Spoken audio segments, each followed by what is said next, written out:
নমস্কার বন্ধুরা, আমি বিশ্বজিৎ। আজকে একটি গুরুত্বপূর্ণ আলোচনা নিয়ে আপনাদের সামনে এসেছি। ডিপ স্টেটস সম্বন্ধে তো আপনারা অবহিত। ডিপ স্টেটস এমন একটি ছায়া প্রশাসন, যেটা আমেরিকার ছায়া প্রশাসন, যেটা আমেরিকার FBI, CIA, NSA এবং ইভেন আমেরিকার অ্যাডমিনিস্ট্রেশন, ডিফেন্স সব কিছুকে কন্ট্রোল করে তারাই। এবং ইভেন যে সমস্ত দেশ আমেরিকার পলিসি নিয়ে চলতে রাজি নয় বা আমেরিকার কথা মতো চলতে রাজি নয়, সেসব দেশের রেজিম চেঞ্জ করার ক্ষেত্রে ডিপ স্টেটের একটা বড় ভূমিকা থাকে, যেটা বিগত বিভিন্ন দেশে হয়েছে। পাকিস্তানেও হয়েছে, চিলিতেও হয়েছে এবং ইভেন বাংলাদেশেও আমরা কয়েকদিন আগে দেখলাম। তো আমার মনে হয় যে বাংলাদেশে যে রেজিম চেঞ্জ হয়েছে, আসল টার্গেট বাংলাদেশ নয়, বাংলাদেশকে সামনে রেখে টার্গেট হচ্ছে ইন্ডিয়া। কেননা বাংলাদেশ এবং ইন্ডিয়ার মধ্যে একটি 4,000 যদি ম্যাপটা দেখেন, 4,000 কিলোমিটারের যে বর্ডার রয়েছে এবং সবথেকে নিকটতম প্রতিবেশী হচ্ছে বাংলাদেশ। তাকে যদি অশান্ত করা যায় এবং তাকে সেই জমিটাকে কাজে লাগিয়ে যদি টেররিস্ট অ্যাক্টিভিটিস করা যায়, তাহলে ভারতবর্ষের যে প্রভাব প্রতিপত্তি দিন দিন বৃদ্ধি পাচ্ছে ইকোনমিক্যালি এবং জিওপলিটিক্যালি, সেটা কিন্তু ঠেকানো সম্ভব। বা একটা অচলাবস্থা তৈরি করার জন্য একটা অচলাবস্থা তৈরি ভারতবর্ষে করা যেতে পারে বাংলাদেশকে কাজে লাগিয়ে। তো আমরা দেখেছি যে হাসিনা দেশ ছাড়ার আগে একটি সাক্ষাৎকারে বলেছিলেন যে একজন সাদা চামড়া, পশ্চিমা দেশের একজন সাদা চামড়ার মানুষ তাকে এসে প্রস্তাব দিয়েছেন যে সেন্ট মার্টিন দ্বীপটা তাদের হস্তান্তর করতে এবং সেখানে তারা নেভাল বেস বানাতে চায়। আমরা জানি সেটা আমেরিকাই করেছে এবং তাহলে তার রেজিম অক্ষত থাকবে। তো হাসিনা সন্দেহ প্রকাশ করেছিলেন তখন যে আমি যেহেতু সে সেন্ট মার্টিন দ্বীপটা অ্যাজ এ বঙ্গবন্ধুর কন্যা হিসাবে সে এক খণ্ড জমিও বাংলাদেশে বিদেশিদের হাতে বিক্রি করতে চায় না, তাই হয়তো তার গভর্নমেন্টকে ফেলার জন্য সেই পশ্চিমা দেশ প্রচুর পরিমাণে ফান্ডিং করবে এবং পেছন থেকে কলকাঠি নাড়বে। এবং বিরোধী তাদের যে দল আছে আওয়ামী লীগের, বাংলাদেশের BNP, অলরেডি নাকি সেই পশ্চিমা দেশ কনভিন্স করে ফেলেছে যে তারা নাকি তাদের ক্ষমতায় আসলে, তারা যদি তাকে ক্ষমতায় নিয়ে আসতে পারে, তাহলে সেন্ট মার্টিন দ্বীপটি তাদের হাতে তুলে দেওয়া হবে। তো এবং আপনারা যদি লক্ষ্য করেন যে বাংলাদেশের যে আন্দোলনটা শুরু হয়েছিল, আমি আগের ভিডিওতেও বলেছি, বাংলাদেশের যে আন্দোলনটা শুরু হয়েছিল একটা কোটা আন্দোলন নিয়ে, যেটা একটা সাধারণ একটা ঢাকা বিশ্ববিদ্যালয় থেকে শুরু হয়েছিল আন্দোলনটা, যে মুক্তিযোদ্ধাদের যে কোটা 56% সরকারি চাকরিতে বাংলাদেশের রয়েছে সেটা উঠিয়ে দিতে হবে। কিন্তু 2020 সাল থেকে, ভালো করে শুনুন, 2020 সাল থেকে কিন্তু অলরেডি আওয়ামী লীগ সরকার সেই কোটা কিন্তু উঠিয়ে দিয়েছিল। তাহলে কেন এই কোটা বিরোধী আন্দোলন চললো? এবং দ্বিতীয় কথা হচ্ছে, হ্যাঁ, পরবর্তীকালে এই মুক্তিযোদ্ধা সংগঠনের থেকে 2020 সালের পর থেকে যখন হাসিনা গভর্নমেন্ট এই কোটা তুলে দিয়েছিল, তখন মুক্তিযোদ্ধাদের তরফ থেকে একটি মামলা করা হয় হাইকোর্ট আবার কোটা ফিরিয়ে আনে। তারপরে এই আন্দোলন আবার মাথাচাড়া দিয়ে ওঠে এবং সঙ্গে সঙ্গে সেটা সুপ্রিম কোর্টে হাসিনা সরকার নিয়ে যায় এবং কি কোটা এগেনস্টে তারা হাসিনা সরকার কিন্তু কোটার এগেনস্টে তাদের বক্তব্য রেখেছিল। এবং তার পরবর্তীকালে কিন্তু যখন আন্দোলন শুরু হয়েছিল তখন সরকার কিন্তু কোটা তুলে দিয়েছিল। হ্যাঁ, হাসিনার কিছু স্টেটমেন্ট ছিল, যেখানে কিছু আপত্তিকর স্টেটমেন্ট ছিল, যে চাকরি কি শুধু কোটায় চাকরি কি মুক্তিযোদ্ধারা পাবে নাকি রাজাকারের সন্তানরা পাবে। হ্যাঁ, তারপর থেকে আন্দোলনটা একটা বিশাল আকার নিয়ে নিয়েছিল এই স্টেটমেন্টের জন্য। কিন্তু একটা সাধারণ ব্যাপার যে একটি আন্দোলন হচ্ছে যেখানে সরকারও একই জায়গায় এবং যারা আন্দোলন করছে তারাও একই জায়গায়, তারা যখন একই মতামত তারা পোষণ করছে, তাহলে কিসের আন্দোলন? কোটা যখন 2020 সাল থেকে নেই, পরবর্তীকালে যখন সরকারই এই কোটার বিরোধিতা করছে, তাহলে কিসের কোটা আন্দোলন? পরবর্তীকালে আমরা দেখলাম যে 9 দফা দাবি সমন্বয়ক যারা ছিল, বিভিন্ন বিশ্ববিদ্যালয়ের সমন্বয়ক যারা আন্দোলনটা চালাচ্ছিল, তারা 9 দফা দাবি থেকে 1 দফা দাবিতে চলে এলো হাসিনার পদত্যাগ। এবং হাসিনার এই আন্দোলনের চাপে সারা বাংলাদেশ উত্তাল হলো এবং হাসিনা কিন্তু দেশ ছেড়ে পালিয়ে গেলেন। এবং পরবর্তীকালে এখন আমরা দেখছি যে আন্দোলনের পেছনে সমন্বয়ক নামেই কিছু স্টুডেন্ট ছিল, যাদের এখন খুঁজে পাওয়া যায় না। ছিল জামাত শিবির, যেটা মুক্তিযোদ্ধার সময় পাকিস্তানকে সাপোর্ট করেছিল, ছিল BNP এবং অন্যান্য ইসলামিক মৌলবাদী সংগঠন এই আন্দোলনের নামে যারা ছিল।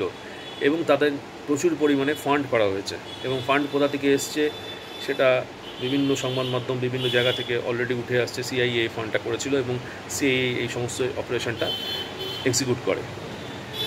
এবার আমার যে মতামত, যে বাংলাদেশ কি আদৌ টার্গেট, নাকি বাংলাদেশকে মাধ্যম রেখে ভারতবর্ষকে টার্গেট করার এসিআই এর একটা উদ্দেশ্য বা আমেরিকার একটা উদ্দেশ্য? তার কতগুলো কারণ আছে।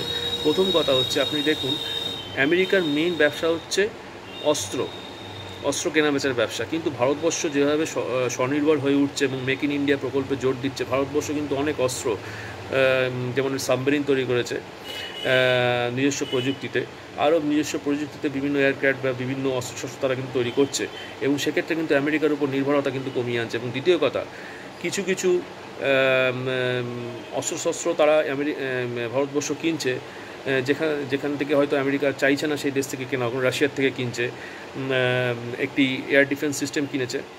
তারপরে রিসেন্ট রাফাল কিনলো ফ্রান্সের থেকে, যেটা একটা অত্যাধুনিক এয়ারক্রাফট, কিন্তু আমেরিকা চেয়েছিল তাদের F-16 বা F-19 এয়ারক্রাফট ভারতবর্ষ কিন্তু সেটা তারা কেনেননি, কিনেছেন রাফায়েল থেকে, ফ্রান্সের থেকে রাফায়েল কিনেছেন।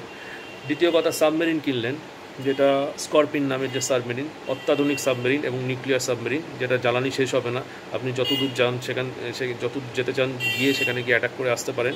অত্যাধুনিক প্রযুক্তিতে তৈরি এবং নিউক্লিয়ার সাবমেরিন, অত্যন্ত শক্তিশালী। এই জিনিসটাও আমেরিকা চেয়েছিল তাদের থেকে কেনা হোক, কিন্তু ভারতবর্ষ কিন্তু বা ভারতীয় গভর্নমেন্ট কিন্তু সেটা তাদের পছন্দের মতো জায়গা থেকে কিনছে। এবং আমেরিকার একটা ব্যাপার আছে, আপনি আমেরিকা যেরকমভাবে যা বেচবে আপনাকে সেটাই নিতে হবে। কেন? পয়সা আমি দেবো, সব কিছু আমি দেবো, পছন্দ তোমার কেন থাকবে? পছন্দ তো আমার হবে।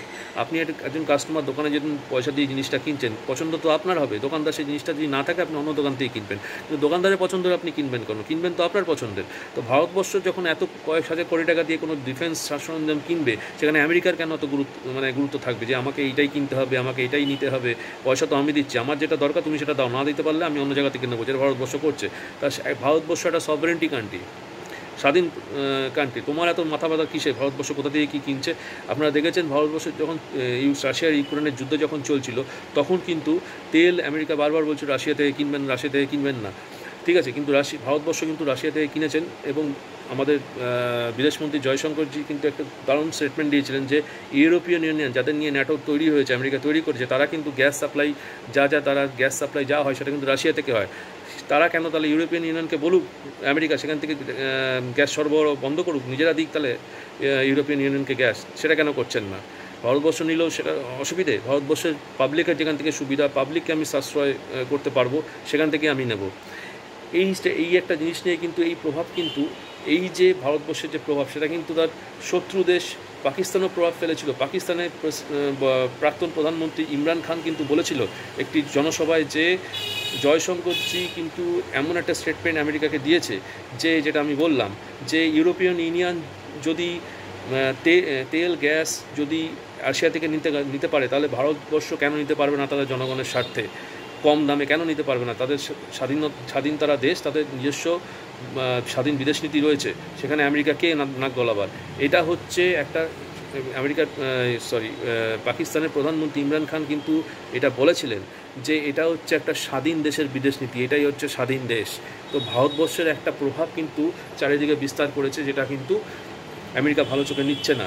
জিওপলিটিক্যালি আপনি দেখবেন G20 সম্মেলন যেটা রিসেন্ট ভারতবর্ষে হয়েছে, বিভিন্ন দেশের রাষ্ট্রপ্রধান কিন্তু এখানে এসছে, মোদির সঙ্গে সাক্ষাৎ করেছে, প্রধানমন্ত্রী মোদিজির সাথে সাক্ষাৎ করেছে এবং বিভিন্ন রকম চুক্তি তারা কিন্তু স্বাক্ষর করেছে। তার মধ্যে একটি হচ্ছে আইম্যাক, সেটা হচ্ছে Indian middle east and Europe corridor, যেটা হচ্ছে বম্বে থেকে সোজা মিডল ইস্ট, সৌদি আরব, ওমান, সৌদি আরব, ইরান, তারপরে UAE থেকে ওমান হয়ে সোজা গিয়ে ভূমধ্যসাগর দিয়ে সোজা ইউরোপে গিয়ে ঢুকবে। পুরো এত বড় একটা বাণিজ্য পথ, এবং যেটা বেল্ট অ্যান্ড রোড ইনিশিয়েটিভ, চীন যেটা সবথেকে বড় আমেরিকার থ্রেট, যে বেল্ট অ্যান্ড রোড ইনিশিয়েটিভ যে তারা নিয়েছে, বিভিন্ন দেশের সাথে তারা চুক্তি করছে, ইনফ্রাস্ট্রাকচার ডেভেলপমেন্ট করছে, বিভিন্ন দেশের মধ্যে দিয়ে রাস্তাঘাট তারা তৈরি করছে, সেটাও কিন্তু ভারতবর্ষ এর আরেকটা থ্রেট আমেরিকার কাছে হয়ে গেল, যে তারা যে আইম্যাক করিডোর তৈরি করছে, এটা কিন্তু আমেরিকার কাছে একটা বড় থ্রেট। এত বড় একটা করিডোর তারা তৈরি করে দিল, এইটা হচ্ছে একটা বড় জিওপলিটিক্যালি, এটা হচ্ছে আমেরিকাটা শত্রুতার প্রধান কারণ। ইকোনমিক্যালি তাহলে আমরা কি দেখলাম? ইকোনমিক্যালি কিন্তু আমেরিকা অস্ত্র ব্যবসার যে ভারতবর্ষের কাছে যে অস্ত্র বিক্রি করতে চাইছিল, ভারতবর্ষ কিন্তু সেই অস্ত্র অন্য জায়গা থেকে কিনছে বা নিজে তৈরি করছে। দ্বিতীয় কথা হচ্ছে চীনের সাথে ব্যবসা যাতে ভারতবর্ষ না করে, সেটা কিন্তু আমেরিকা চায়, কেননা আমেরিকা এইটুকু জানে যে চীনকে যদি ডিফেন্ড করতে হয় ভারতবর্ষ ছাড়া কোনো শক্তি নেই এশিয়াতে যে চীনকে ডিফেন্ড করতে পারবে। একমাত্র আমেরিকা চেয়েছিল যে ভারতবর্ষ এমন একটা শক্তি হয়ে উঠুক যে চীনকে তারা ডিফেন্ড করতে পারে, কিন্তু সেক্ষেত্রে চীনকেও ভারতবর্ষ ছাপিয়ে যাচ্ছে দিন দিন, এবং আরও একটা পরাশক্তি রূপে কিন্তু এশিয়াতে তারা উঠে আসছে, যেটা আমেরিকা কখনোই চায় না। এবং চীনের সাথেও কিন্তু আমেরিকা ব্যবসা কিন্তু চালু রেখেছে, বন্ধ করেনি, আরও বাড়িয়েছে। তো এইটা হচ্ছে আমেরিকার চক্ষুশূল একটা ব্যাপার। তৃতীয় কথা হচ্ছে ইকোনমিক্যালি কিন্তু আমেরিকার উপর কিন্তু ভারতবর্ষ নির্ভরশীল নয়, এবং কিছু কিছু প্রোডাক্ট, অনেক কিছু প্রোডাক্ট হয়তো আমেরিকা থেকে যেটা তারা নিত, মোদী সরকার আসার পর মেক ইন ইন্ডিয়া প্রকল্পের উপর জোর দেওয়ার জন্য কিন্তু ভারতবর্ষ সেটা নিজেরাই তৈরি করছে এবং স্বনির্ভর হয়ে উঠছে। তৃতীয় কথা হচ্ছে তেল রাশিয়া থেকে কেনার সময় একটা তাদের আপত্তি ছিল। দ্বিতীয় কথা, আমেরিকানরা চায় আরব থেকে তেল নেই, কেননা আরবিয়ান বিজনেস তাদের কন্ট্রোলে রয়েছে, আরবিয়ান তেল আমেরিকার কন্ট্রোলে রয়েছে, কিন্তু ভারতবর্ষ নিয়েছে ইরানের থেকে। তো সেটা নিয়ে জয়শঙ্করজি বলেছিলেন যে কেন ইরানের তেল আমরা ইউজ করব না, কেন রাশিয়ান তেল ইউজ করব না, যদি যেটা মার্কেটে আসে কম ভ্যালুতে পাওয়া যায়, যেটা আমাদের জনগণের জন্য সুবিধা, সেটা কেন আমরা ইউজ করব না। এইটা একটা চক্ষুশূলের মেন কারণ।